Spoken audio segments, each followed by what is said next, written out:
let's get started with our topic so that we don't keep everybody longer than we need to. So again, estate planning, it's more than a will. Um, as I shared a moment ago, people will constantly call and say, I need a will. I get it. That's the number one document that people think about. And I'm glad it happens because it at least opens the conversation and gets people in and clients in to talk about estate planning. But unless the firm you're working with covers these applicable points, and not every point is applicable to every family or every individual, but we'll go through that.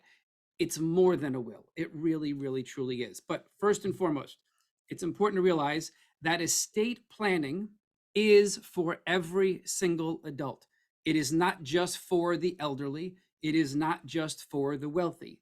Regardless of age, regardless of your net worth, and regardless of your health, you should have an estate plan. And if you've sat in a consultation with me, you've heard me say this. It's not about um, being older or having a certain amount of assets. It is for everybody. I have two kids, two adult children in college. They both have the basics of an estate plan in place because they're over 18. All right. That's when it counts. If God forbid something were to occur to them, I need to be able to help them and make decisions. So that's a part of an estate plan. And we'll get into that in a couple points. So this next slide is important to realize, and I try to break it down. I borrowed this from another webinar we did earlier in the year, but estate planning is not just for the do it in your 25 and you're done for the rest of your life. It is really for every season of your life. So for those that are, and this is all rough and approximate, between 20 and 40 years of age, you're generally accumulating assets. You're starting your career, you're starting your family. And then from 40 to 60, generally building. That's going to be expanding and growing your assets. From 60 to 80 years of age, approximately, and hopefully enjoying those golden years with retirement and spending and travel and visiting with family and grandkids and so forth. And then finally, and quite honestly, this might even be the 80 to 100-year-olds are still enjoying. Please don't say you're just, don't get me wrong. We're not settling just because we're 80. Still keep enjoying. But at that point in time, we've got things that are starting to settle down. All right. And that's when we deal with aging and elder care issues. So depending where you fit, there's different estate plans and different documents and different strategies that can fit into each of those categories. All right. Now, what actually goes into your estate plan? Well, it depends on your goals. It depends on the people that you have involved. Are you a single individual? Are you married? Are you in a second marriage? Are you in a third marriage? Do you have 4 kids yourself and your spouse has 3 children? Who are the people involved? What are the family dynamics? Does everybody get along? Is there somebody that is not involved with the family? There's no relationship. They moved away. Are there different health concerns, spending concerns?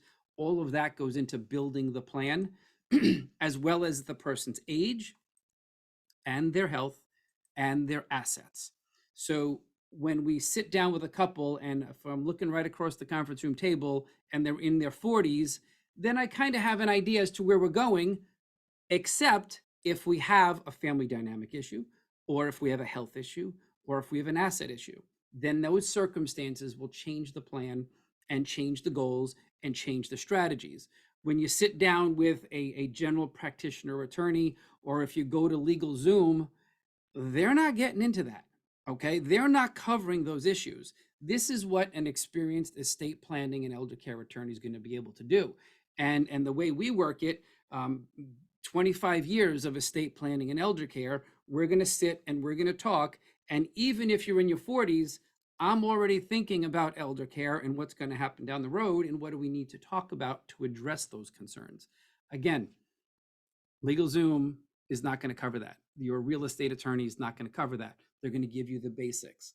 And when a client gets the basic planning documents and they're not sufficient, that can only open up the door to problems down the road. So our goal, our concern is to make sure the plan gets done right, that it is comprehensive, that it covers the bases and covers contingencies, because we know in life that things happen and we need to have contingencies built in. All right. So there we go as far as what goes into the plan and how we determine how to build the plan. So again, the famous I need a will. And again, hopefully, Lord willing, people keep calling and saying that because it starts the conversation. But a will itself is just simply a written document. What's interesting is it only distributes, it only covers assets that are individually owned by the person when they pass away.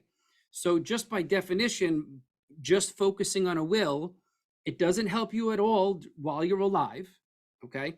And it doesn't help you at all if you have accounts that are not solely owned, for example, joint or having a beneficiary.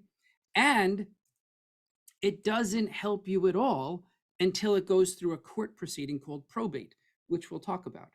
So the will is it's necessary. We will always have a will as the cornerstone, perhaps, of our estate plans for our clients. But to be honest with you, we don't ever want to use it. We don't want to go through a probate proceeding. We want our clients' lives and their families' lives to be as simple and as stress-free and as efficient as possible. And if you have to go to court for anything, and if you've been there, you know what I'm talking about. But if you have to go to court for anything, then there goes the easy, there goes the stress-free, there goes the efficient. So you need a will. We make sure our clients have them, but you need a lot more planning than that, generally speaking. Okay, so let's keep moving along here.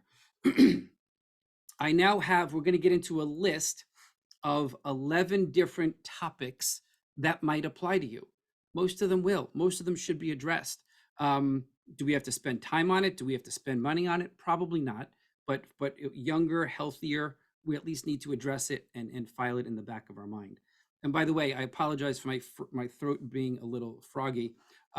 We've spent the last 3 weekends at our kids' colleges, and it's been football game after football game, and rain and sleep and traveling. So I've lost my voice. I think this last weekend was the 6th straight win for Syracuse football, which is an amazing thing. So the voice is gone. So here we go. The first additional topic concept that must be addressed when we're dealing with estate planning more than a will is the idea of incapacity planning. Why? Because we're all getting older. And as we get older, there are certain risks, health risks, capacity risks, dementia concerns, Alzheimer's concerns, stroke concerns that can happen to us. Yes, it can happen, God forbid, as we're younger, but we want the plan to not just deal with a will, but also address incapacity planning. So by that, we mean a durable modified power of attorney. We mean a healthcare proxy, and we mean a living will. I'm going to address all three of them real briefly. If you want more information about the power of attorney, if you want more information about avoiding probate and other issues I'm going to talk about here, we're not getting into great depth today. This is kind of a survey of the circumstance. But we've been doing webinars for over 2 years. So if you go to our website, tullyelderlaw.com, tullyelderlaw.com, there is a video tab, and underneath that it says webinars, and you can see all of our past webinars where I literally spend the whole webinar talking about the power of attorney, or talking about a trust, or talking about the healthcare documents. Okay. We also have a YouTube channel that gets into that and has the same copies, the same webinars. But if you want more depth, there you go. Or feel free to ask a question at the end, or even come on in for a free consultation and we can address these, particularly in your situation. So what is incapacity planning? It's making sure that we have backup decision makers. The power of attorney is where you can pick 1 or 2 people to help you with your financial and legal decision making while you're alive and well, but also if you're not well. Okay, you have to be alive, but if you're ill, incapacitated, aging, frail, the power of attorney agent, the power of attorney document is worth its weight in gold. Okay, now you'll notice some very important points here. It is called a durable modified power of attorney. Durable is the only type of power of attorney that should be executed. That means the power of attorney document remains valid even if you lose capacity down the road. Okay. Modified, even more important of a concept. Modified means that the power of attorney is expanded. a simple power of attorney that you can get from an online website or get from the New York State Bar Association or get from LegalZoom or get from a real estate attorney is not going to be modified. It's going to be the statutory form that New York State put out there. Modified means that it is expanded to include asset protection concerns, income protection issues, long-term care, retirement accounts, taxation, Medicaid. All of those get built into the modifications. We literally take an 8 or 9 page power of attorney and turn it into a 20-page power of attorney that covers everything that might cross your path as you age. It's probably twice a month I'm sitting with somebody.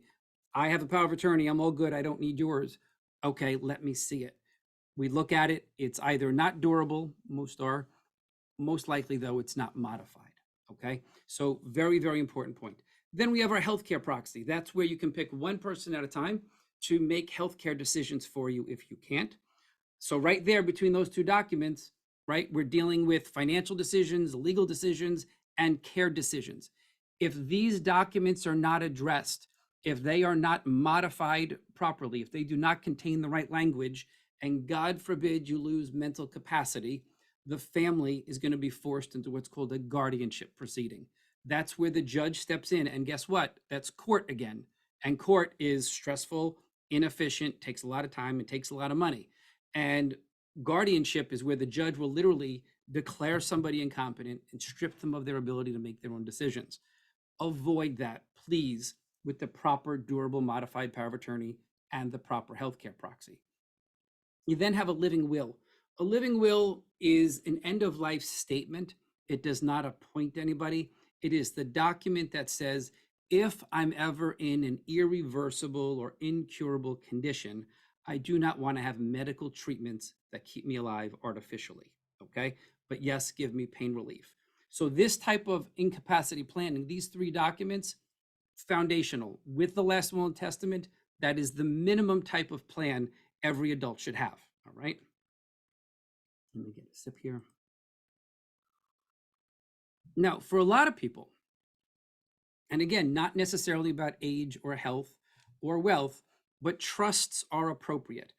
And again, website, Tully Law and YouTube channel has several webinars just on trusts. 2 main types of trusts. One may be more appropriate for your circumstance. Some clients actually use both types of trusts. There is what's called a revocable trust, which has one purpose primarily, and that is to avoid probate. So if we're dealing with an adult not concerned about asset protection, but focusing on estate planning and probate avoidance only, then the revocable trust is going to be the tool to keep the family out of probate. Okay. Then you have an irrevocable trust.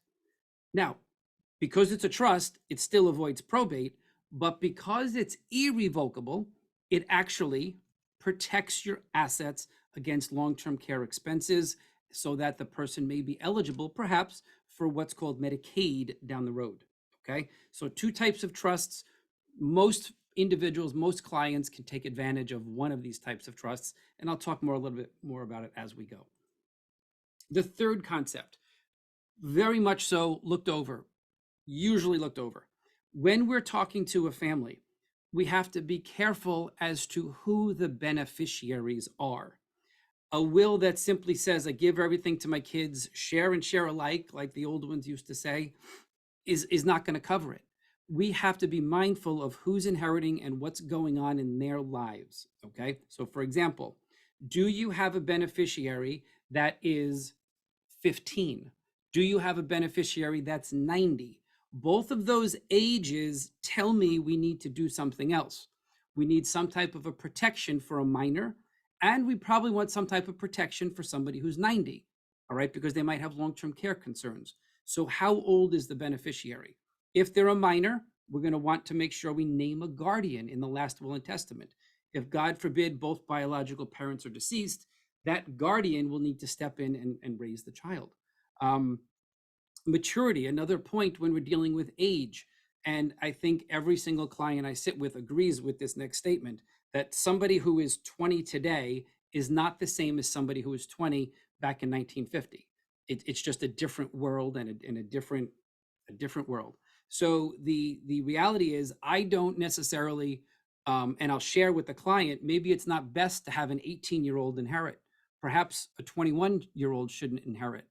We generally default to the age of 25, but based on other concerns, we may want to make an inheritance age 30, maybe 35, maybe 40. Maybe we want to build a trust for that beneficiary altogether, so they have the ability to use but not own. There's a lot of different strategies and ways so that the beneficiary doesn't blow it and the beneficiary doesn't ruin their own lives with a large lump sum. Okay. Another potential beneficiary concern is if we have a disabled child, and that could be a 10-year-old or it could be a 60-year-old with an 85-year-old parent. If we have a beneficiary on government benefits, we need a special type of trust built into the plan that will protect the inheritance and allow the beneficiary to keep government benefits. It's what's called a supplemental needs trust. We put that type of trust in everything we do, every will and every trust we do, because everybody might be healthy in 2022, but what happens in 2040? Might not be healthy at that point. Maybe looking at Medicaid yourself, or the beneficiary might be. So we want to make sure we are aware of the potential of government benefits down the road. Does your child have a difficult marriage? Are they on the verge of divorce? Have they separated? If that's the situation, you do not want a will or a trust that just gives that money, that inheritance outright to that child. You want to talk about it with somebody that knows how to address those issues like us. So be mindful of that. Do you have a child that just spends? They don't have the best judgment as far as making decisions in what to buy and who to hang out with, right? You got to be careful of money hungry friends, girlfriends, boyfriends, spouses, etc. And all of that goes into planning. Are there addictions? Very unfortunately, it's a very common scenario with a lot of families, and we want to be mindful of a $200,000 inheritance landing in somebody's lap, right? I'm sure you agree with me out there. And to go a little bit further, is there incarceration? Do we have concerns with that? Are there victims repayment or restitution claims out there? You have to be careful of your beneficiaries and be concerned with what's going on in their lives, okay? And again, you're not getting that in LegalZoom. All right. The fourth concern, and I've alluded to this, I've said it already, is probate avoidance, all right? Probate, again, is that court proceeding where if a person passes away with an asset, an account, a house in their name alone, we have to break out the last will and testament and go to court for a probate proceeding. If there's no will, we have to go to court for what's called an administration proceeding. Bottom line is that if you have any assets in your name alone, we need this court proceeding when you pass away. And if there's a will, again, it's called a probate proceeding.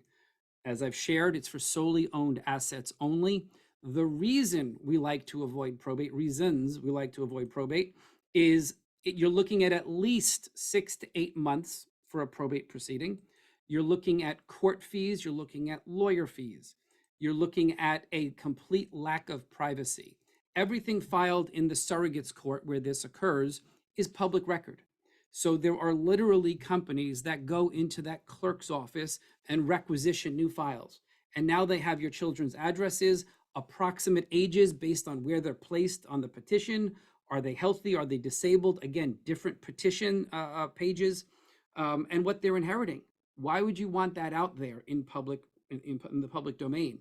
In this day and age of fraud and identity theft, keep things private, okay? Another reason to avoid probate: if you are treating any of your children or those that would inherit if there was no will, something else to talk about, but if you're treating people differently or even disinheriting a child, the law requires every child to sign off on the probate proceeding. If you have 3 children and you're cutting out the middle child, is that child going to sign off on your probate proceeding? No, they won't. That's going to drag things on. They can hire their own lawyer. If they can't be found, then a private investigator has to be, or a genealogy company has to be located. And if they are not happy with what the will says, we can end up with a contest. So one child can allege that the other child that lived with mom for the last 20 years took advantage, exerted undue influence, put them under duress to name them the beneficiary under the will. So you got to be careful because it opens up the door for those types of things. Due diligence. If we are working with a single individual, not married, no children, no immediate family, and that person passes away with assets in their name alone, and we have to go to court, the court will require something called due diligence, where we literally have to track down everybody that would inherit, all right, if there was no will. So due diligence costs and time, we've hit 30, 40, $50,000 in due diligence costs, hiring genealogy companies. We've got one estate right now at 4 years, all throughout Europe, all right, tracking down heirs. It's not something you want your family to go through, so you want to avoid that if possible.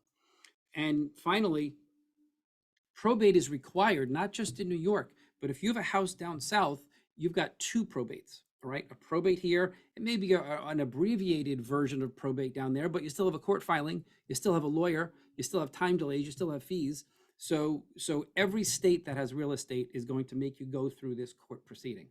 Again, avoid it if you can. And again, that is what a good estate planning attorney can call your attention to and help you to do. Fifth concern is taxes. Again, not going to get into a lot of depth here, but there are some strategies out there that will cause you, if not done properly, to lose your real estate tax exemptions. You want to make sure you keep your real estate tax exemptions. An example of this is on occasion, I'll have a client come in and say, I want to put my child on the house. Mom is 80, child is 52. You put your child on that house deed, you're losing your tax exemptions. Okay. And besides, that's not a good way to protect the house. All right. So just an example, a bad example, but that does happen. Capital gains taxes, those exist and those can be very costly. That is a tax on profit. Long Island houses, if our parents or ourselves bought the house 30, 40, 50, 60 years ago, you paid this much and now it's worth this much. You want to make sure that the children receive what is called a step up in the capital gains when the parent passes away. That means they inherit the house, the asset at fair market value, and there's no capital gains taxes. Got to make sure that's done right. Income taxes. If a trust is drafted incorrectly, the trust is going to be paying the income taxes. The trust income tax rate is a heck of a lot worse than the individual income tax rate. Same rates, but it's very compressed. So you pay the highest income tax rate at about $12,000 worth of income. So if the plan is not drafted appropriately, income tax consequences.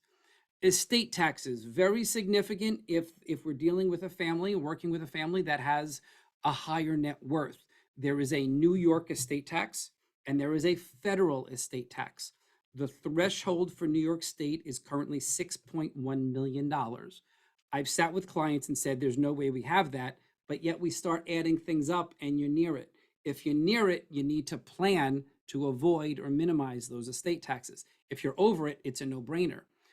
In New York even has what's called a 5% cliff, which means if you go 5% over the 6.1 million, you lose the whole exemption and you pay taxes on everything from $1.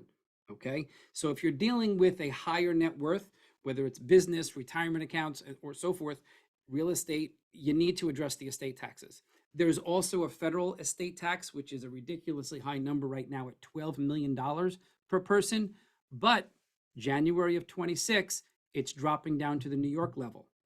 And politics always plays a role in this. If we get, again, White House, legislature, Congress, they can change these as we go, all right? So you need to be mindful of it if you're dealing with those types of taxes, those types of assets. Gift taxes exist as well. Not as great a concern as the estate taxes. There is no gift tax in New York.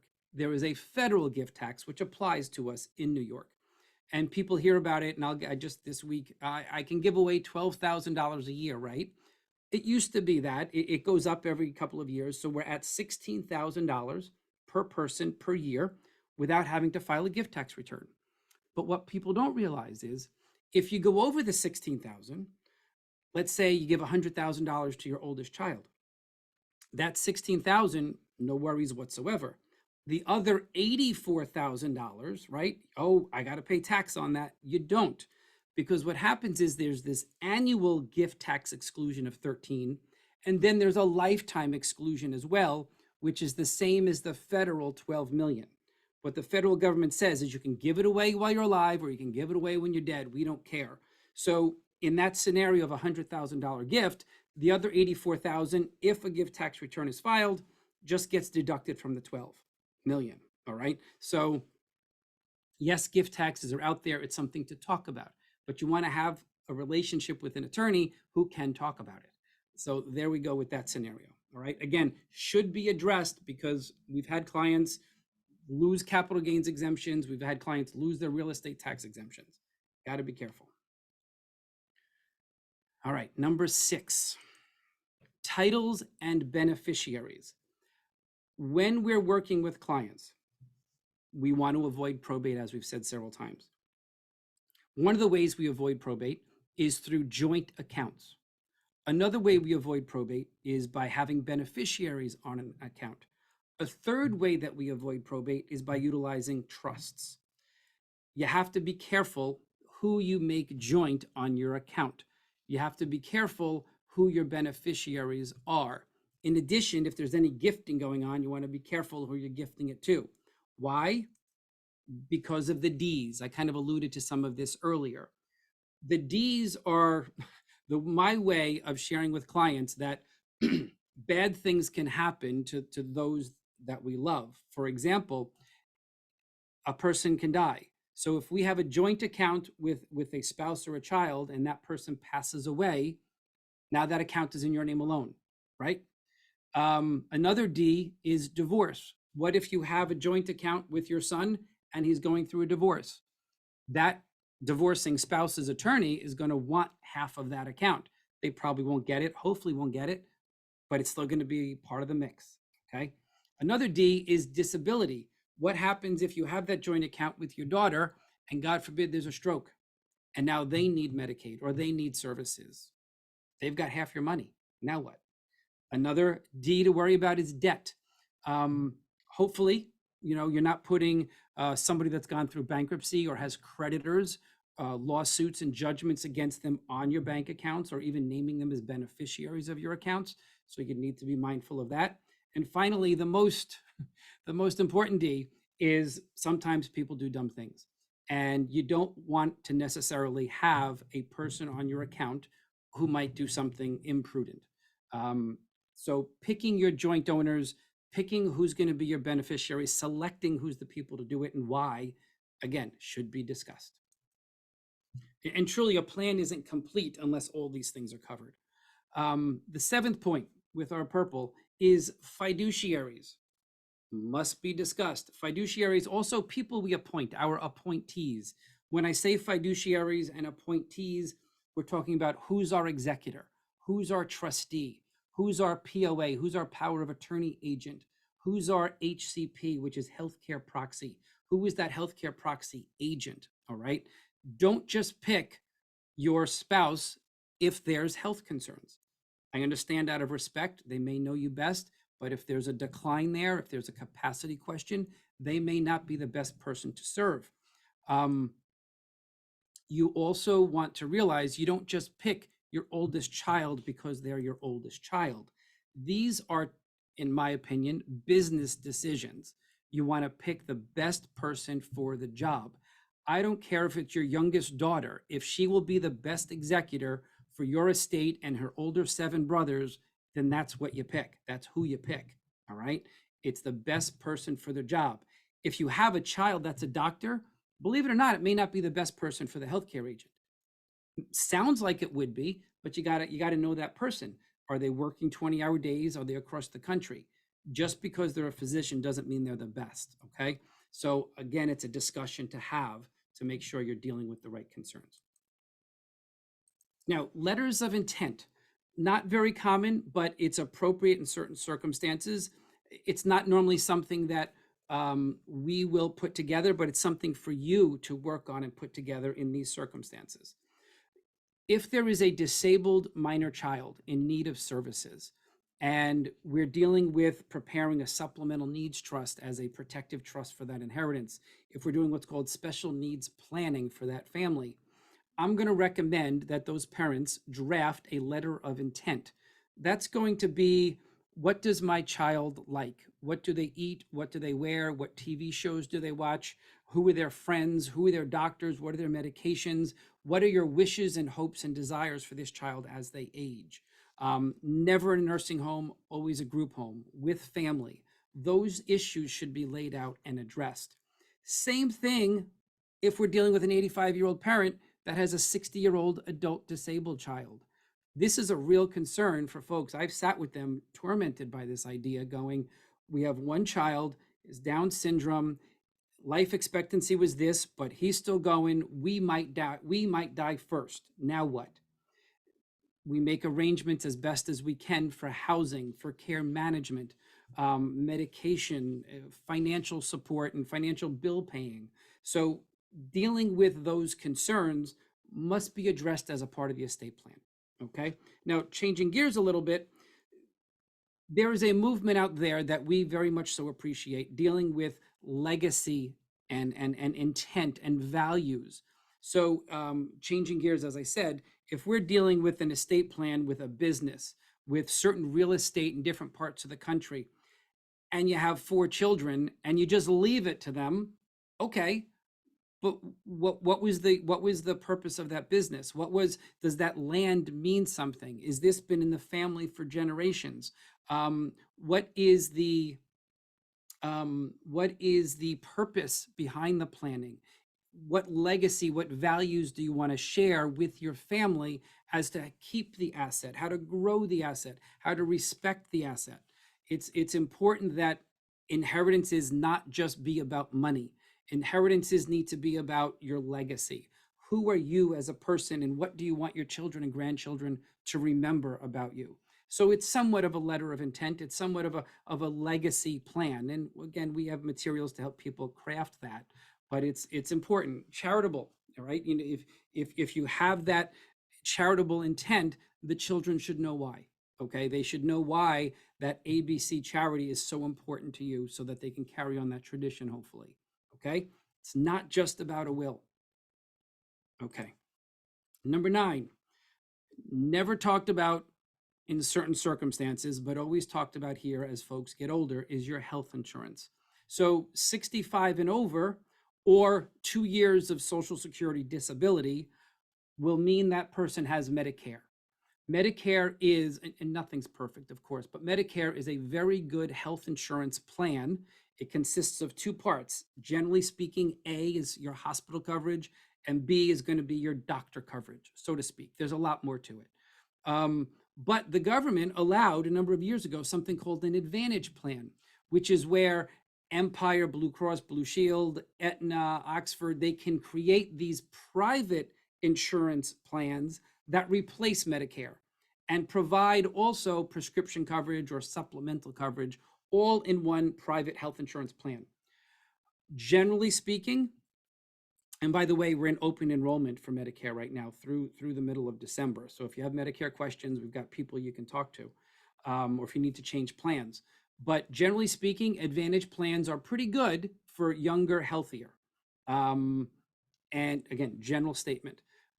Another general statement is, if we're starting to get older and deal with health concerns, Medicare, traditional Medicare, may be an appropriate switch to jump back to that. Okay. We've had clients come in here and say, well, the rehab told me I got to go back to Medicare. How do I do that? Well, then you need to talk to a Medicare specialist. Okay. So health insurance, are you sticking with the Medicare plan, or have you swapped out to an Advantage plan? The prescription plans, like I said, it's included in the Advantage, but you'd have to pay for it separately with the Medicare. And a supplemental plan, very important. When we deal with clients 65 and over, there could be a chance for a hospital stay, or for a rehabilitation stay at a rehab center, right? The reality is that if you have traditional Medicare, you're entitled, if necessary, up to 100 days of rehabilitation. The first 20 days is paid in full. The next 80 days has a daily copayment of about $198 a day. You're looking at about $6,000 a month for a rehab stay from days 21 through 100 if you have to stay there that long. If you have the right supplemental plan, they will pay that $6,000 a month. That $198 a day will get paid for by the Medicare plan, the Medicare supplemental plan. Some Advantage plans offer that as well. You just got to be careful. Every supplemental plan is different. All right. Again, and there are health insurance specialists that deal with these issues. 65 and over, you got to talk about these things. All right. Now, number 10, something we deal with every single day is going to be elder care concerns. I had an article published earlier this year about keeping the end in mind, how elder care completes the estate plan. It was, if I don't say myself, a pretty good article trying to call the attention to attorneys that focus just on estate planning and to clients and saying, listen, you might have assets, you might have a significant net worth, you might not have as much assets. But if you're doing an estate plan, you have to address the elder care concerns. What is long-term care? How are you going to pay for it? What are the levels of care? So, real brief primer, if you will. Elder care is about long-term care, and that is about the activities of daily living. Activities of daily living are going to be what we do every single day. You get out of bed. It's called transferring. You walk to the bathroom. You toilet, you bathe, you dress, you groom, you eat.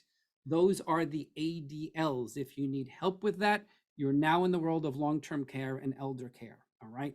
There are levels of care. Are you going to stay at home? Do you need assisted living? Do you need rehab? Do you need a nursing home? There are residential options.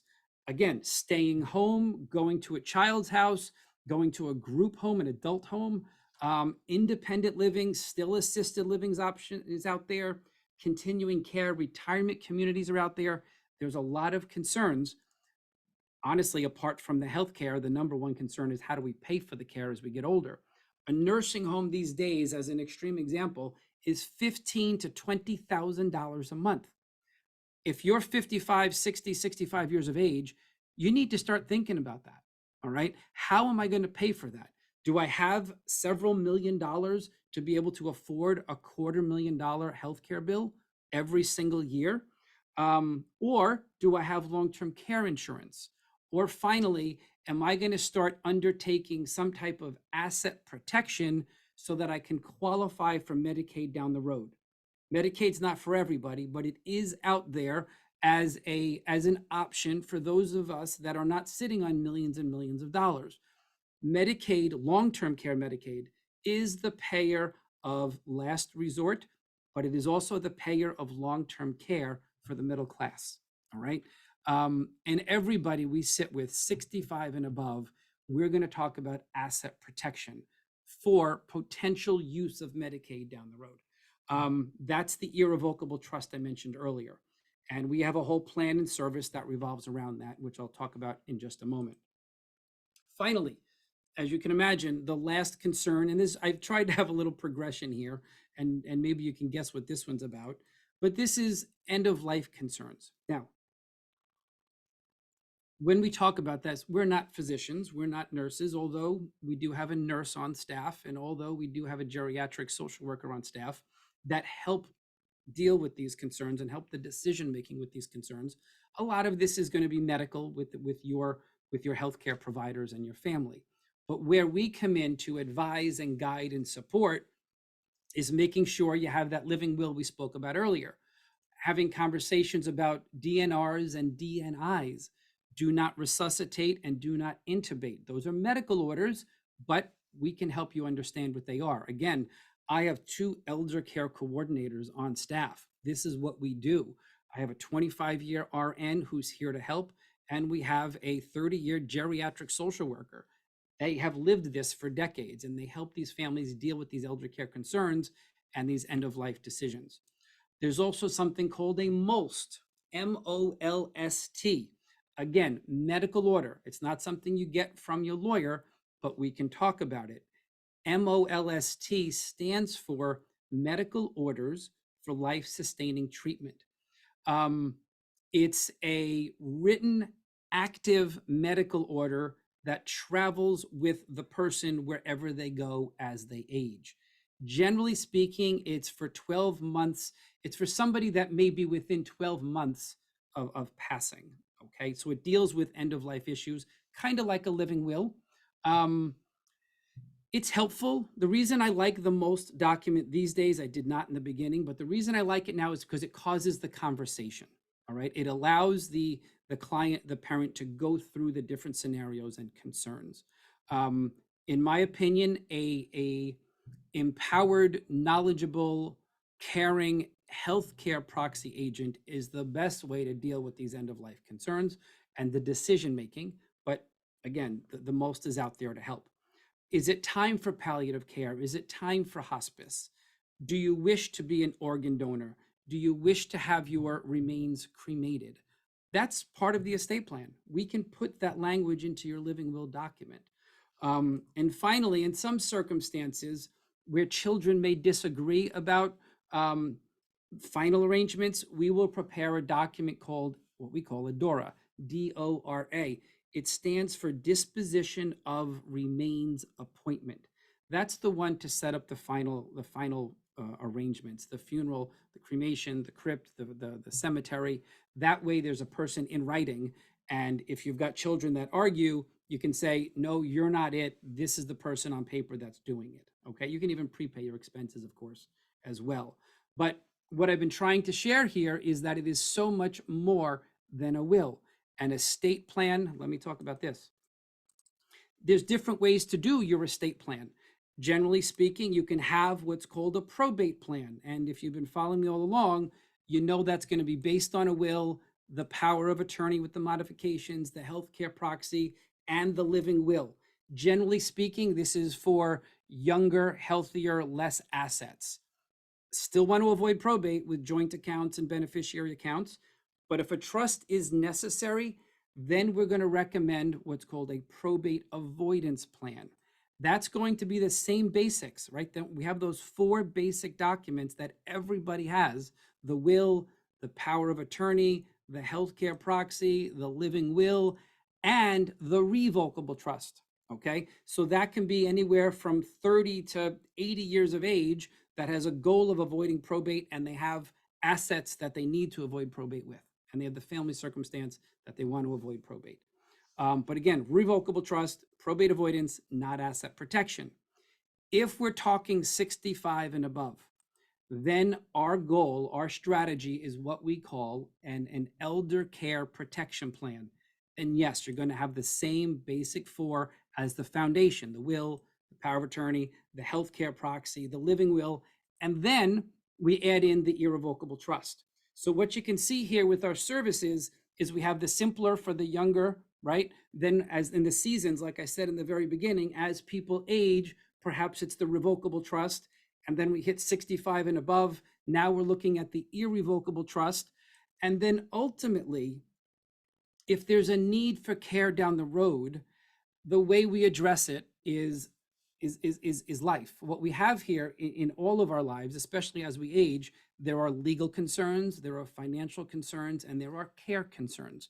So when we're working with a family that has a loved one, mom, for example, that needs home care or that needs to go into a nursing facility long term, which we know how wonderful or how hard those healthcare workers try to do their job.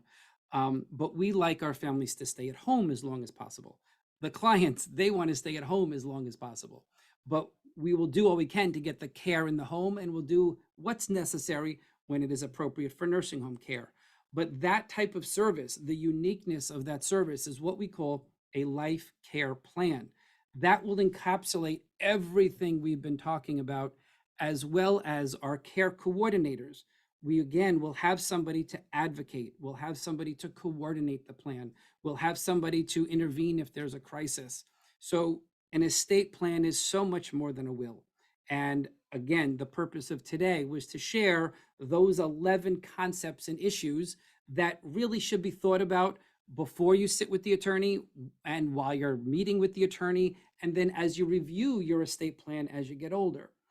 An estate plan should be reviewed, I'd say, every 3 to 5 years, um, or upon a life event. If there is a birth or a death or a retirement or a diagnosis or an inheritance or you move out of state, those are reasons to update your plan. And maybe you got to start addressing these concerns because they're popping up. Okay. So I've covered all that I wanted to cover, but I'm here and ready and willing and able to answer any questions you have. Um, don't try the chat box. I've been told it's disabled somehow. But the Q&A box, if you have questions, put your questions in the Q&A and I'll get to them in just a moment. Our contact information, okay? We cover all of Long Island and most of New York City. 631-424-2800. 424-2800 is the best way to get us by phone. Our website, learn a lot more about us there and our services, tullyelderlaw.com. Tully, Tully, elderlaw.com. If you want to send me a question directly, you can ask my wife. I'm on my phone all the time. It's Brian, Brian, at tullyelderlaw.com. And I'll do what I can to answer via email. Sometimes it's just best to sit face to face and talk about these things. We do offer free consultations, of course, to go through any of the planning that we've been covering today. If you want your friends or family to see this video, it'll be posted on our website and it'll be up on our YouTube channel in the future. All right, probably in about a couple of days. Okay. Any questions at all? Let's see. Oh, we got one. All right. Usually this leads to more. So if I have a will, power of attorney, and a healthcare proxy already that may only need slight modification, and I only have one very responsible beneficiary who's on my bank accounts, well, what's the ballpark for the planning services? Well, to be real honest with you, and not to sound like a lawyer, but it depends. The fact that your documents need a slight modification, that's not something we can just tweak. We're looking at updating the plan. We got to redo the documents. Okay. So a lot of that is based on your needs and what documents and planning strategies we have to implement. It's not about the assets. It's not about the money you have. So again, depending on which service we're doing, I can't get into fees, of course, on this webinar, but it is a free consultation. So we can certainly talk about it and I can give you a specific number then. All right. I hope that helps. All right. So interesting. What are the ramifications of moving to another state? If you undertake a plan here in New York or any other state for that matter, and you move to another state, I will always tell clients, let me know where you're going, what county you're going to be in, and we'll try to find an attorney that knows what they're doing in that county to review what you've done. The trusts are pretty state specific. Powers of attorney are very state specific. The healthcare proxy, again, pretty state specific. Doesn't mean it won't work in another state. It should, the full faith and credit. If it's done right here, it should work there. It's just that if you're able to update to your particular new state, you're going to want to do that. All right. Rule of thumb, if somebody is staying in New York for at least a year, I'll tell them to get the work done here and then you'll get it done there because a lot can happen in a year. Okay. At least get it reviewed down there. All right. Any other questions, people? We're good? All right. Well, thank you all for joining me. It was great to get back here. We took a couple of months off. But you'll see us back here for November. We got to figure it out with Thanksgiving, of course. But again, be well, and I hope to see you soon. Bye-bye.